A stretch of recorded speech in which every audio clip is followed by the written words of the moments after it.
সুপ্রিয় দর্শক, বাংলার বাজারে আজ কিন্তু এক ধাক্কায় হুড়মুড়িয়ে বেড়ে গেল আলুর দাম। গত 4 থেকে 5 দিনে বাংলা জুড়ে যেই রকম হারে আলুর দাম বৃদ্ধি পেয়েছে, এতে করে বাংলার সমস্ত আলু সংরক্ষণকারী চাষি ও ব্যবসায়ীরা দারুণ খুশি হয়েছেন। আবহাওয়া দপ্তর জানিয়েছেন, আগামী সপ্তাহের মধ্যেই কিন্তু আবারও বঙ্গোপসাগরে নতুন করে একটি গভীর নিম্নচাপ তৈরি হতে পারে, যার জেরে বাংলা জুড়ে কিন্তু থাকছে ভারী থেকে অতি ভারী বৃষ্টিপাতের পূর্বাভাস। ইতিমধ্যেই যেই পরিমাণে আলুর দাম বৃদ্ধি পেয়েছে, আগামীতে যদি আরও ভারী বৃষ্টিপাত হয়, এতে করে কিন্তু আলুর দাম দ্বিগুণ হারে বৃদ্ধি পাবে। আর যার ফলে বাংলার বাজারে আলুর দাম অগ্নিমূল্য হয়ে যাওয়ার আশঙ্কা তৈরি হয়েছে। সুপ্রিয় দর্শক, আমরা এখন দেখে নেব আজ কোন কোন জায়গায় আলুর দাম কত টাকা বাড়লো। 2025 সালে আলুর দাম আরও কত টাকা বাড়তে পারে। তো এই বিষয়ে যেই সব গুরুত্বপূর্ণ তথ্যগুলো চলে এসেছে, তো তাই কিন্তু আপনারা জানতে পারবেন এই ভিডিওটির মাধ্যমে। তাই বিস্তারিতভাবে জানতে হলে অবশ্যই ভিডিওটি মনোযোগ সহকারে শেষ পর্যন্ত দেখতে থাকবেন। আর আপনি কোন জেলার আলুর বাজার দর সম্পর্কে জানতে চান, সেই জায়গাটির নাম আমাদের ভিডিওর কমেন্ট বক্সে লিখে জানিয়ে দেবেন।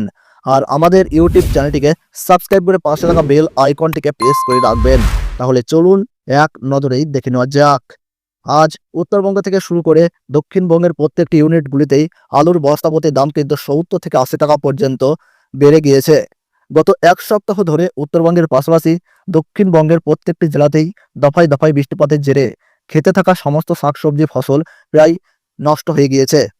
আর বাজারে সবজির দাম যেমন অগ্নিমূল্য, তেমনি কিন্তু আলুর চাহিদাও ধীরে ধীরে বৃদ্ধি পাচ্ছে। আর এই আলুর চাহিদা বৃদ্ধি মানেই আলুর দাম বেড়ে যাওয়া। উত্তরবঙ্গের জেলাগুলি থেকে প্রচুর পরিমাণে কিন্তু আলু আসাম, ত্রিপুরা এবং বিহার, ঝাড়খণ্ড এই সমস্ত জায়গায় রপ্তানি করা হচ্ছে এবং দক্ষিণবঙ্গের আলু মূলত উড়িষ্যা এই সমস্ত জায়গায় পাঠানো হচ্ছে, যার ফলে আলুর চাহিদা কিন্তু আরও বাড়ার সম্ভাবনা রয়েছে। আর যদি বৃষ্টিপাত ব্যাপক পরিমাণে লক্ষ্য করা যায়, তবেই কিন্তু আলুর দাম পশ্চিমবঙ্গের বাজারে রেকর্ড ছেড়ে ফেলতে পারে। এই মাসের শেষের মধ্যেই বাংলা জুড়ে অতি ভারী বৃষ্টিপাতের সতর্ক বার্তা ইতিমধ্যেই আবহাওয়া দপ্তর দিয়ে দিয়েছে। সুপ্রিয় দর্শক, এই সময় আপনারা নিজেদের চিন্তাধারাকে কাজে লাগিয়ে আলু কেনাবেচা করবেন।